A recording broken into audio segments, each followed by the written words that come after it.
So let's talk about Marvel's What If. So Marvel's What If is a show in the MCU based around what if scenarios in the MCU, like what if something happened a little differently? What if things did not go as planned? How would one change affect the story? Now this isn't something that's new to the MCU, this has been something that's been happening in Marvel Comics for years. These of course are non-canon to the mainline Marvel Comics, but they do give you a glimpse as what could have happened had things played out a bit differently, such as what if the world knew Daredevil was blind? What if the X-Men died on their first mission? Or what if Peter Parker and Mary Jane's baby had lived? They're nice little reads for people that are looking for something out of the ordinary. And now the MCU is trying to do something similar, they just really suck at it. Like, I'm not even gonna cap. The show is not good, and the funny thing is I feel like it should be. Like, I see the potential in this show, it's just getting wasted. I think there's no better example of this than episodes 3 and 4. Like, episode 3 was actually a pretty well-rounded episode for Marvel's What If. I actually enjoyed it. It was fairly decent. It was what if the Avengers had died before they had formed together. All throughout the episode, the Avengers are dying in mysterious ways, and you're wondering what the fuck is going on. Come to find out, it's actually Hank Pym who's been killing all the Avengers because his daughter Hope, who is a SHIELD agent in this universe, died on Nick Fury's watch, and so now Hank Pym wants revenge against Fury. And while the episode does still have a couple of problems here and there, it was for the most part enjoyable and fairly decent. Now for episode 4, it's a little more convoluted. They had a nice premise, the tone stayed consistent for the most part, but then when you really start to think about things, the episode just really kind of falls apart. So like the premise of this What If is, what if Doctor Strange's love interest, Christine Palmer, had died and there wasn't a damn thing he could do about it. This is what pushes Strange to become a sorcerer as opposed to him losing his hands. And from there, things play out pretty much the same as how they do in the Doctor Strange movie, except at the end of it, Strange decides that he's going to try to use the time stone to go back in time and save Christine. So he tries to do this and he fails, so he goes back in time again, tries again, and fails again. So he keeps going back in time, trying different methods to try to keep Christine safe, but no matter what he does, she always ends up dead. So then finally the Ancient One shows up, and she informs Strange that Christine's death is an absolute point in time. Without her death, Doctor Strange never goes on his journey to become the Sorcerer Supreme. So Strange, refusing to listen to reason, goes to this library where he learns that you can become powerful enough to undo an absolute point in time by feeding off all of these demons and becoming more powerful. Strange eventually gets as powerful as he needs to be to stop the absolute point, but that creates a paradox that destroys the universe, including Christine. And so the episode ends with Dark Doctor Strange being filled with regret and guilt and contemplating what he's done. And I see what they were trying to do with this episode, it just wasn't thought all the way through. For starters, there are multiple times in the failed attempts to save Christine's life, ending in a car accident. Christine will die, but Doctor Strange is a-okay. I mean, he has a couple of bruises, sure, but for the most part he's fine. Hell, one time Christine is the one driving them, and she's still the only one that dies while Strange survives, virtually unscathed. So I'm confused, is the absolute point in time so absolute that Doctor Strange has literal plot armor? Like if he were to walk in front of a train or fall off a tall building, would he survive that shit simply because he's meant to become the Sorcerer Supreme? I just don't get it. Another thing that gets me is that the Ancient One says that without Christine's death, Doctor Strange would never go on his journey to become the Sorcerer Supreme. However, now armed with that knowledge, why didn't Strange ever try to go on his journey to become a sorcerer sooner as a means to save Christine's life? Because if this is about him becoming the Sorcerer Supreme, then his incentive to do that could be wanting to save Christine. And then things would just play out from there. Strange could still be a sorcerer and Christine could still be alive. Problem solved. Absolute point in my ass. And this is a question that never gets answered because the writers presumably don't know how to answer it. And the writing can be varying degrees of bad from episode to episode, that being one of What If's big problems. But episodes 3 and 4 do have probably the best writing and the best tonal consistency throughout the entirety of the series. And more importantly, these episodes give us a glimpse of what If could have been if the people behind the show had put in a little more time and effort behind it. So it's not that they can't do right by this show, it's that they won't do right by this show. I bring this up so that when I talk about these next couple of episodes, you'll know exactly what I'm talking about. So moving on, let's talk about episodes 1 and 2, starting with episode 1, that being What If Peggy was the first Avenger, or as I like to call it, What If Peggy Carter was a man? Because they give her a man's body with a woman's head. And I know some people are going to say, well, she's wearing padding, so of course she's going to look like that. Okay, then what do you call this? The Super Soldier Serum would not affect Peggy in this way. All the Super Soldier Serum does physical-wise is brings a person to the peak of human conditioning. So for example, if Steve Rogers had had all the muscles that he has now before he had entered the chamber, chamber, he would have the exact same amount of muscle after taking the serum. He wouldn't have twice the muscle, he's already at the peak. That being said, if Peggy Carter were to take the super soldier serum, then her physique would look more along the lines of that of She-Hulk, or at least what She-Hulk used to look like. And as you can see by She-Hulk's physique, she still looks very feminine, even though she has muscles tacked on. And to give a bit of further proof as to why Peggy wouldn't look like this, here's a picture of a woman from Marvel Comics who has taken the super soldier serum, and she didn't bulk out like Peggy did. She still looks very much like a woman would look like. Now, Peggy in the episode looks unnatural. She looks like she fused with a dude. And I can't help but feel like they only did her this way because living in the day and age we're living in, it's offensive for a woman to look like a woman. Which is complete and utter bullshit, but hey, you do you, Marvel. But anyway, the events of this episode play out fairly similarly to how they did in Captain America: The First Avenger, with the biggest differences outside of Peggy, of course, being Hydra summons this huge-ass Kraken-looking thing from God knows where, and Steve, because he didn't take the super soldier serum, is in this proto-Iron Man armor, which I thought was pretty cool, and I actually wish that the episode had been about that, because due to the fact that the episode hits so many similar beats, as well as the fact that nobody really asked for what would happen if Captain America had a vagina, the episode is very boring. Like, I found myself tuning out so many times, and I had to rewind so many times because I missed something because I was tuning out. Like, the whole point of What If is, what if one change made a big difference? What if there was this big ripple effect due to this change? But here it's quite literally the same story. Sure, a couple of things are different, but it leads down the same path. Even in the episode where the Watcher was recruiting all the people from different episodes, we catch up with Peggy and she's doing the exact same shit that Steve was doing in Captain America: The Winter Soldier. So why the hell do I care about this story? It's the same story, just with a woman and not a man. But let's talk about episode 2 for a bit, because episode 2 is even worse in my opinion. So for all the people out there that are bitching about people complaining about Rey from Star Wars because she's a Mary Sue, it would be my pleasure to introduce to you the Gary Stew. For what episode 2 does is answers the long burning question that I know we all had, that being, what if Star-Lord was black and a billion times better than the original Star-Lord? For you see, in this episode, the Ravengers, instead of taking Peter Quill, they accidentally pick up T'Challa, and T'Challa becomes Star-Lord. And man, let me tell you, everybody in this episode kisses T'Challa's ass so fucking hard that they will still be tasting his cheeks long after he is dead and gone. Seriously, everybody is simping for T'Challa in this episode, except for maybe the villain. And this dude is so great and so fantastical at what he does to help out the galaxy that he was even able to get Thanos to not go through with his plan to snap away half the universe. He got the dude to change his whole entire way of life. He's a good guy in this universe. And T'Challa managed to accomplish this off screen. How in the fuck? The biggest enemy they have to face in this universe is the Collector, by the way. Oh, and the Black Order that are working for the Collector, which I wouldn't have a problem with if these were like the comic book versions of the Black Order and they were not related to Thanos. But the MCU makes it clear that they are related to Thanos. So why would they be working for someone else other than Thanos? And why would they be so willing to attack their own father? Like, these hoes ain't loyal, man. Also, why is T'Challa called Star-Lord anyway? Star-Lord was a nickname given to Peter Quill by his mother. So why would T'Challa have that moniker? Makes no damn sense. But anyway, T'Challa is like the bestest ever in this episode. He can do no wrong and he accomplishes anything that he wants to get accomplished with minimal difficulty. He is the hero that actual Star-Lord wishes he was. To put it to you in an equivalent, it's kind of like how Jake from State Farm started out as a joke with a white guy, and now we got Jake from State Farm who is a black dude and everybody wants to kiss his ass so badly. That is T'Challa in this episode. He is new Jake from State Farm. It's so fucking stupid. But wait, the stupidity doesn't stop there. Let's get into episode 6 and 7. Now, admittedly, I don't have a lot to say about episode 7 because it's basically just what if Thor was a frat bro. Seriously, all this dude wants to do is party hard, and the reason he's like this is because in this universe, Loki was not his adopted brother. Loki was returned to the Frost Giants, which that's stupid, but then again, so is the entire episode. The closest thing it has to a saving grace is that Thor smacked around Captain Marvel a little bit, which was nice to see, but beyond that, it was just a cringy ass joke of an episode, so there you go. Now with episode 6, there is quite a lot I have to say about this one. So this has to do with Killmonger and what if Killmonger had rescued Tony Stark. So Killmonger and Stark are like buddy-buddy in this episode, like they're really really close friends. So much so that Tony Stark is a-okay with helping Killmonger with his little Gundam drone project. And I guess Tony believes that together they're gonna make the world a better place, but boy, could that not be further from the truth. Because Killmonger's plans to use the drones to initiate a war between Wakanda and the US, all so that he can become the new Black Panther. I believe that's how it is. He does this by orchestrating the deaths of both T'Challa and Rhodey, making it seem like they killed off each other, thus causing the two factions of the US and Wakanda to want to go to war with one another. Now Tony Stark reveals to Killmonger, and only Killmonger, that he knows what actually happened and tries to kill Killmonger with his own drone. But Killmonger, surprise surprise, is able to defeat the drone with the power of plot, and then proceeds to kill Tony Stark by stabbing him through the shoulder with a vibranium spear. He then spins the narrative to make it seem like Wakandans just randomly came and killed Tony Stark, and his only evidence to the contrary is that the spear is made of vibranium, so it had to be them. Okay, now let me dissect everything that I just said, because I don't feel like you guys understand just how stupid it is. Mainly because some of y'all probably haven't seen the show, which if you have, God bless you, because you did not deserve to go through all this shit. But here we go. Okay, so firstly, Tony Stark knew that Killmonger was up to no good. He knows that he's responsible for killing Rhodey and T'Challa, and he doesn't bother to share this information with anybody because he wants to kill Killmonger himself. Which I get that, but you think he'd have some sort of backup evidence to Killmonger being an asshole in case he were to die untimely somehow, some way. But he doesn't. He dies an arrogant fool. And speaking of his death, let's talk about that, shall we? So Tony dies because he got stabbed by a spear through the shoulder. Which, don't get me wrong, a shoulder injury can kill you, but it wouldn't kill you nearly as quickly as Tony died in this episode. Like, they make it seem like he got stabbed through the heart or through the gut. If Killmonger had stabbed him through the shoulder and took it out and then stabbed Tony again through some other place, that I could understand. But this right here just felt lazy, and again, a little bit of extra effort goes a long way. Speaking of lazy though, let's talk about how Killmonger convinced the military that Wakandans came and killed Tony Stark, and they just straight up believed him. And the closest thing he has to proof is that the spear is made of vibranium. But that doesn't prove shit though. That would be like if I got killed by a katana and people blame the Japanese for that because it's a katana. You see how idiotic that sounds, right? Like, they didn't even try to dust the thing for prints or anything like that. They just straight up believed Killmonger's lie. And that's one of the main problems that I have with this episode, is the fact that the men in this episode are the most incompetent boobs you've ever met. Like, they never suspect Killmonger of wrongdoing, and when they do, it's too little too late. The only people that don't trust Killmonger from the start are Pepper Potts and Shuri. Speaking of Shuri, she appears again at the end of the episode with proof of Killmonger's wrongdoing, and Pepper's like, how did you get this? And she's just like, oh, well, I'm a genius. And I'm just like, okay, but that's not an explanation though. Plus, if you're so fucking smart, why are you not leaking this information to the world? Why are you just giving it to Pepper? Like, I get that they only have around 30 minutes to work with each episode, but for the love of God, within those 30 minutes, make it make sense. Oh, and this is the first episode in Marvel's What If where we actually get a good look at the Watcher. And guess what? He's a person of color now. Holy shit, racism has ended. At first I thought it was just the lighting, but nope, that's a POC for you. What's really stupid about this is that we've already seen what the Watchers look like in the Marvel Cinematic Universe, and they're chalk white, just like how they are in the comics. But unfortunately now we live in a day and age where you cannot present a white character as white unless they are gay, some variant of gay, or a woman. Anything less would be outright racist and bigotry. Remember kids, stay on the right side of history. But seriously though, what the fuck? Alright, now let's get into the episode that pissed me off the most in this show. Let's talk about Marvel's What If Zombies. Now unlike all the other What Ifs, this What If is actually based off the Marvel zombie comics. And they can get pretty graphic at times, so of course I knew that they were gonna tone it down for the sake of the show. What I didn't know is that they were gonna fuck it all the way up to the window, to the wall, and back again. So first off, let me give you a brief rundown as to what Marvel Zombies is. That way you can understand my frustrations just a little bit better. So Marvel Zombies is basically Marvel mixed with The Walking Dead. Now I'm not going to go into the origins of how things came to be that way because it is convoluted. So let's just say for the sake of simplicity that one day the zombie apocalypse happened. Same rules apply. If you get bit by a zombie or you die in a certain way, you will come back as a zombie.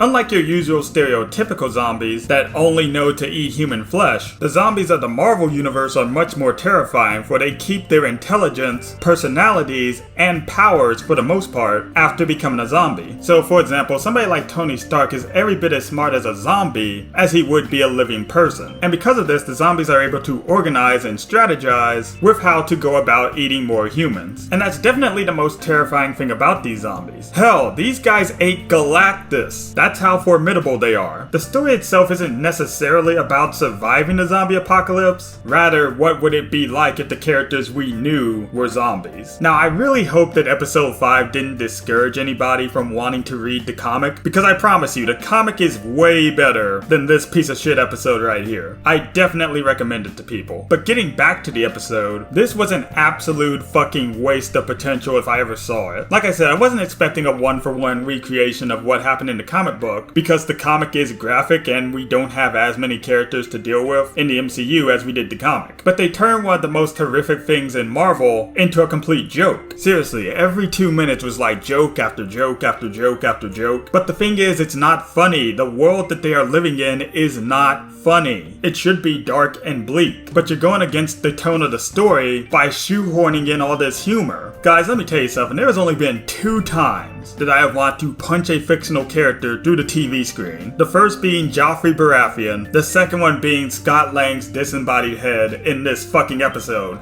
He would not shut the fuck up. Like, bro, why are y'all doing this to me? Another part that I didn't understand about this episode was how the zombies work exactly, because it seemed like they had very limited intelligence as opposed to in the comic where they had their intelligence entirely. Like, the show shows us that they're still able to use their powers and abilities and stuff, which displays intelligence on their part, but if they are that intelligent, how come they are not strategizing to come up with different ways on how they can eat people like they were doing in the comic? And if they're not that intelligent, how are they able to use their abilities? Like, it doesn't make any sense. The most accurate this episode is to its comic book counterpart is when we see T'Challa is held up in Vision's little bunker while he tries to find a cure to the zombie virus. Now, Vision's been feeding Wanda pieces of T'Challa as a means to sate her hunger while he continues to work on a cure. The problem is, unlike in the comic book, it's never stated in the episode that the zombie's hunger will be sated for a short while after they feed on somebody. And Vision said it himself, Wanda resists the Mind Stone, so she can't be cured. So why isn't Wanda just running amok? See, the problem with this episode is that they spend so much time trying to be hilarious that we don't properly understand the rules of this scenario. So it seems to me like the writers of this episode were banking on one of 2 things. Either they believed that the people watching this episode had read the comic and therefore nothing needed to be properly explained, or they simply chose to do this half-ass episode banking on the fact that people would just go with it because it's Marvel, so why the fuck not? You wanna know how bad this episode is? The best thing that happened in it was that Uncle Ben got mentioned. Yeah, he finally gets name dropped. It's a shame that it couldn't be in one of Spider-Man's movies, but fuck it, I guess I'll have to take what I can get at this point. Oh, and before somebody tries to justify all the humor and jokes and stuff with that one speech Spider-Man gave about hope, you can still put on a brave face, wanting to give hope to other people in a bad situation, and at the same time not come across as a stand-up comedian. Like, look at Captain America the way he was at the beginning of Avengers Endgame. He was still very hopeful, still trying to let everybody know that things were gonna be alright, and trying his best to be that shining light in the darkness. He wasn't quipping his ass off in order to do that. And while yes, Spider-Man can be a bit of a jokester, when the situation is overly serious and dire, so the fuck is he. So no, there is no justification for it is just straight up bullshit. Let's just call it like it is. And that's definitely one of my biggest gripes with the show entirely, is that it's trying way too hard to be a comedy, which I'm sure like the average audience will enjoy the humor. And I mean, hey, if you like it, you like it. Go ahead and laugh your ass off. But when jokes are being made by characters who clearly wouldn't make these jokes, or the comedy just straight up feels inappropriate, then a guy like me is gonna tune out. Plain and simple. I didn't laugh at a single pun throughout the entirety of this series. But anyway, like going into episode 8 and 9 here, the final 2 episodes, the 8th episode has to deal with what if Ultron had won? What if he had accomplished what he was trying to accomplish? Now that's actually a pretty cool concept, I'm not gonna lie. I'm surprised that they actually gave people a what if that they would actually think about. However, the problem that I have with this episode is the execution. So in this scenario, Ultron manages to get inside Vision's body before the Avengers stop him, and he kills the Avengers except for Hawkeye and Black Widow, who are flying in a plane at the time. So Ultron has all the nukes in the world explode, and they kill everybody except for Black Widow and Hawkeye, who again are in a plane plane at the time. So then we flash forward to some time later where Hawkeye and Black Widow are still trying to defeat Ultron. Okay, so now my questions are, Hawkeye and Black Widow survived because they were flying in a plane, but what about all the other people that were flying in planes at the time Ultron launched the nukes? You mean to tell me there was literally only one plane in the sky during this nuclear attack? Excuse me, but that sounds like a load of bollocks. There are thousands upon thousands of planes in the air every single day. So you're either telling me, yes, they were the only plane in the air that day, or they just so happened to be win the lottery on your first time playing level lucky and just somehow didn't end up dead with everybody else? Bollocks! Bollocks, I tell you! There is no way in motherfucking hell they are the only two on planet Earth that survived this nuclear attack. But even if I gave the showrunners the benefit of the doubt, even if I were to say that, okay, yeah, sure, by some slim sliver of a margin, that these two were the only ones that survived global mass genocide, how the fuck would they survive the motherfucking radiation from all these nuclear warheads? Like, it's not enough to survive the initial blast. The radiation can last for years and still kill you. And even if I want to overlook the radiation killing them, the animal life is definitely dead. So what the fuck are they even eating? Canned goods will only last so fucking long. And even if I want to overlook that, what the fuck are they fighting for? Like, everybody is dead. The fight is over. Y'all lost epically. And if it seems like I'm overthinking things, I'm not. I'm just wanting some basic ass logic here. What's worse about this is that they don't even act like they're the only two people left on the planet, even though they fucking are. At least most of the time they don't. Like, they're over here fighting Ultron, cracking jokes and making quips and shit. And I'm just like, what the fuck is this? Like, these guys grieved way harder in the beginning of Avengers Endgame, but here they are, the last two people on Earth, and they're acting like it's just an ordinary day in the office. Like, guys, let me ask you something. Even if they win, like, even by some small margin they were able to beat Ultron, who gives a fuck? Like I said, they aren't fighting for anything. They are literally the last two people on the planet. Like, guys, when you have a hero or a group of heroes going up against an incredible enemy, it's to prevent the consequences of letting that enemy run amok. The problem here is that the consequences have already happened. Ultron has already won. So at this point, Clint and Natasha are basically just fighting for themselves, which I wouldn't mind that if they had something to fight for. But they don't. It's game over, man. Game over. They can't even Adam and Eve it up because Natasha can't get pregnant. Now, I didn't mean to talk about this one specific part this much, but there's just so much dumb assery to unload here. And unfortunately, I'm not done with this episode yet, so let's continue. So Ultron's won. He's like, alright, I'm the shit. And then Thanos shows up with 5, count them, 5 out of 6 Infinity Stones. Ultron takes one look at him and with ease cuts this dude from cock to head and kills him. Just like that. I am not exaggerating in the slightest. And for those of you that come into the comments and say, well, Thanos was caught off guard, and if he wasn't caught off guard, it would have been a much bigger fight. Man, on guard, off guard, skin guard, Edelgard. I don't give a fuck, okay? Thanos is too much of a credible threat to go out like a bitch. Let alone with fucking 5 stones in his fist. But not only that, you are literally telling me that Vision in Infinity War, instead of doing the heroic sacrifice thing like he was trying to do, could have just killed Thanos on the spot and just didn't think of that.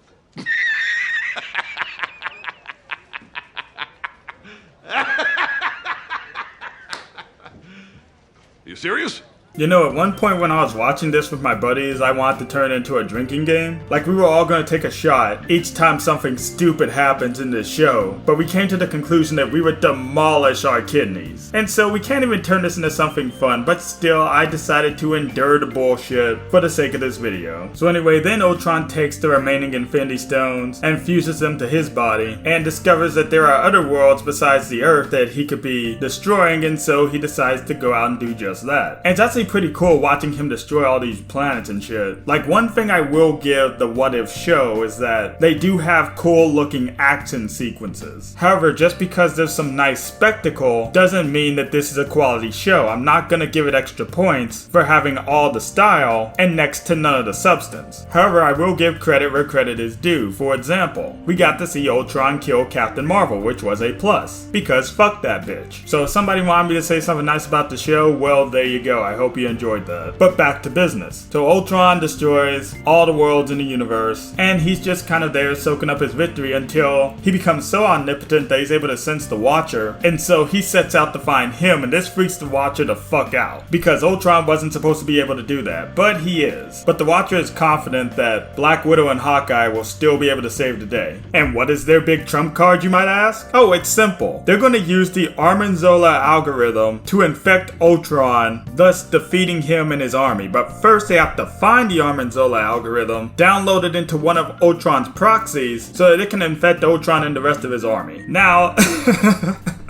permit me to get on my soapbox here, because there are a few things wrong with that fucking plan. First of all, how is an algorithm that was made back in 19-something or other going to stop an omnipotent android who's basically God at this point with all 6 goddamn Infinity Stones? Like, even if I believe that Clint Natasha had a single solitary shot at this guy before, they don't have a ghost of a chance now. He could literally kill them with a snap. Them going up against Ultron the way he is now is like playing a game of chess against somebody, putting that person in a definite checkmate, and having them just be like, no, I can still win this, I just need some time. But dude, you've lost. It's a definite L. You're not coming back from it. It's over. But the stupid doesn't end there. Even if there was a snowball's chance in hell that they could succeed in uploading the algorithm into Ultron, they're just trading Ultron for Armanzola. You are literally trading one bad guy for another bad guy. So I was right. Nothing changes. Nothing matters. But fuck it. Let's just pretend like logic doesn't exist. So anyway, they find the Armanzola algorithm. They're like, yay, ho, blah, blah, blah, blah. And they succeed in downloading it into one of the Ultron robots. And they have to get up to the surface in order to infect Ultron, thus saving the day. Hawkeye sacrifices himself so that Black Widow and the Armanzola Ultron can make it to the surface. But once they're there, Armanzola cannot infect Ultron because Ultron is not on the Earth at the present time. Meanwhile, with Ultron, he's caught up to the Watcher and they are having quite the showdown, as Ultron is beating the Watcher so bad, he's literally punching this dude into different realities, some of which have Easter eggs to actual What If comics, but I can't even enjoy that shit due to the brain cells that I am losing watching this show. The Watcher puts up a good fight against Infinity Ultron here, but he's ultimately no match for him, and so he retreats to find others such as the Doctor Strange from episode 4 to help him combat Ultron and his omnipotence. And that's where the episode ends. Okay, here we are, last episode. This is probably the stupidest one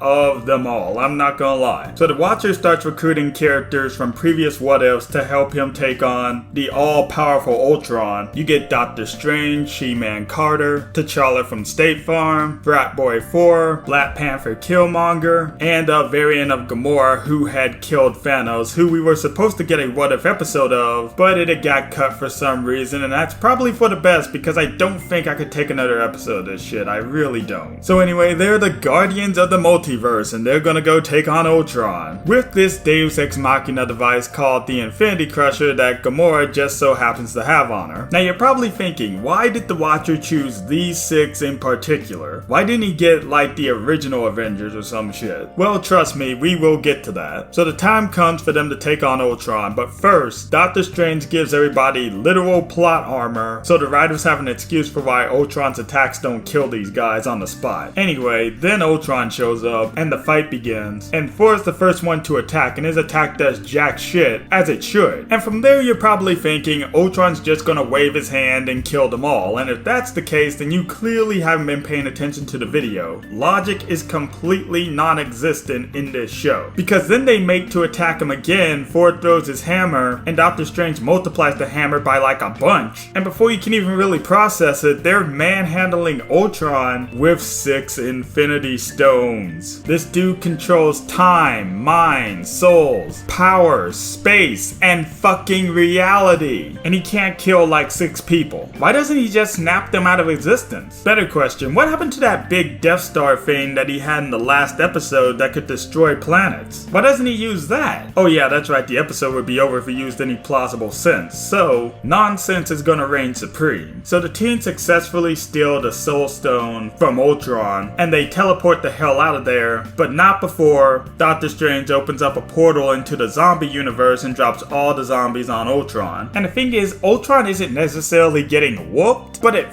feels that way. Like, Ultron has all this power and he's not even really using it properly. Not because he doesn't know how to use it properly, but because the plot won't allow him to use it properly. Oh, but you ain't heard nothing yet. So Ultron blows up the planet with the zombies, and the Guardians of the Multiverse teleport to Ultron's Earth where he had killed everybody, and they're about to destroy the Soul Stone using the Infinity Crusher, only for Black Widow to get in the way. For no reason other than to add her to the team, which the Watcher could have done that from the get-go, but I guess it was all going according to plan? I don't fucking know. But anyway, Ultron finds them, and the battle continues. And again, at one point in time, they are just straight up manhandling Ultron. Keep in mind, this is a guy who is more powerful than all of them put together, even with just 5 stones. And at one point, he even tries to blow up the planet, but Doctor Strange kind of eats the explosion? So you're telling me that Strange is on par with a guy who has 5 Infinity Stones? How in the hell does that work? Like, help me to understand, please.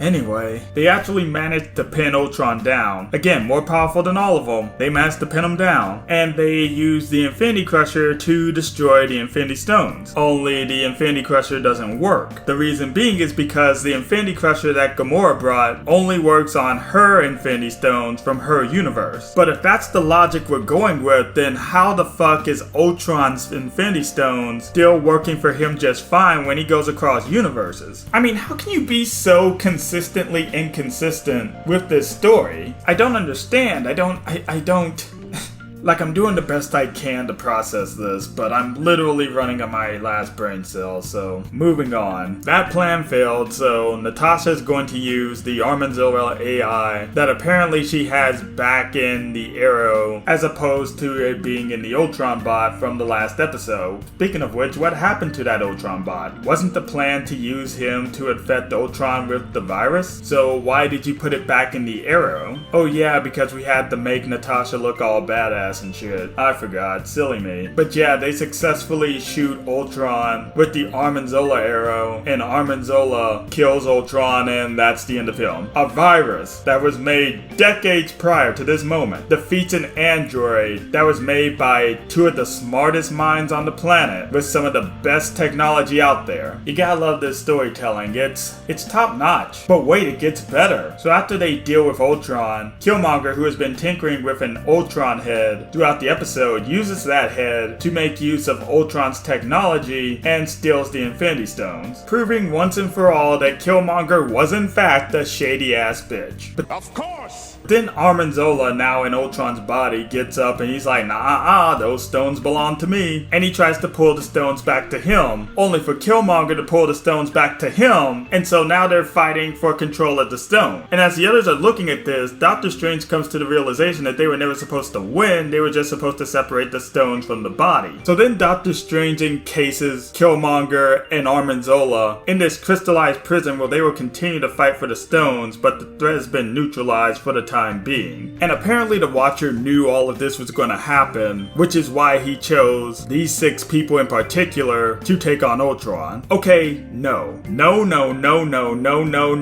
Fuck you, Uatu, or however you pronounce your stupid ass name. He claims he knew that all of this shit was gonna happen, yet he was scared shitless when Ultron showed up at his front door. So clearly he can't see everything coming, but the show is acting like he can. Like, you have to pick a lane and stay in it. It can't be one day he sees all and knows all and shit, and then the next day he's just like, derp. Also, this dude's a massive flake, okay? He constantly goes on about how he can't interfere, yet he asks other people to help him clean up a mess that was basically his fault because he did not interfere in the first place. And guys, I understand he's the Watcher, I understand why he doesn't interfere and all that shit, but here's my problem with him. Now, in the comics, the Watcher, in a very, very blue moon, will interfere, but it's usually because he's inspired by the people and the heroes of Earth to do just that. Here in the show, the Watcher only interfered because his own neck was on the line. I'm just saying, if I was Doctor Strange, I would be the pettiest motherfucker. I wouldn't help him out with shit.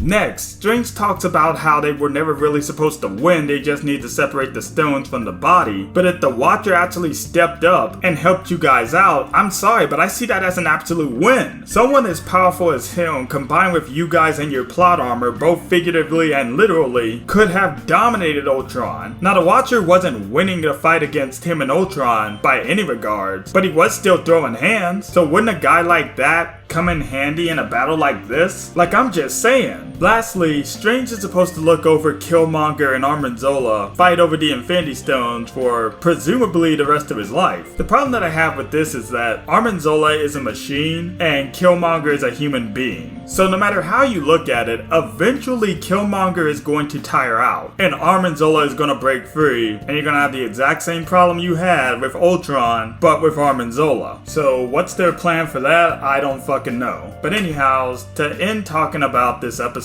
after everything is said and done, all the heroes go back to their respective universes, except for Natasha, who gets put in the universe of episode 3. And there's like a mid-credit scene of Captain Carter and Black Widow of that universe talking, and they find the Proto-Iron Man armor that Steve was in back in World War II. And apparently he's still inside it, possibly as an old man, I'm guessing? I don't know. But anyway, that was Marvel's What If. One big flaming bag of horse shit with a side order of piss. Like I said at the beginning of the video, episodes 3 and 4 shows you the potential of this show if given a little more time and a little more care. But the thing is, I feel like the writers behind the show know that these scenarios aren't real to the actual MCU timeline and therefore don't give much of a shit about these stories. And the result is a very piss poor quality show that misses the point of Marvel What If. These Marvel What Ifs, they should be fun little one-off stories. But again, the people behind this show really don't seem to care, so why should I and why should you? Now, if you like this show, that's fine. I just don't see how you can like a show like this when it kills off more brain cells with each new episode. I think I'll give Marvel's What If a 2 out of 10, and I think my generosity speaks for itself. But let me know what you guys think. Did you guys enjoy Marvel's What If? Do you have similar opinions to mine? Let me know down in the comments. And if you liked anything I had to say, don't forget to hit the like and click subscribe. Also, follow me on these social media platforms. You wouldn't want to commit treason now, would you?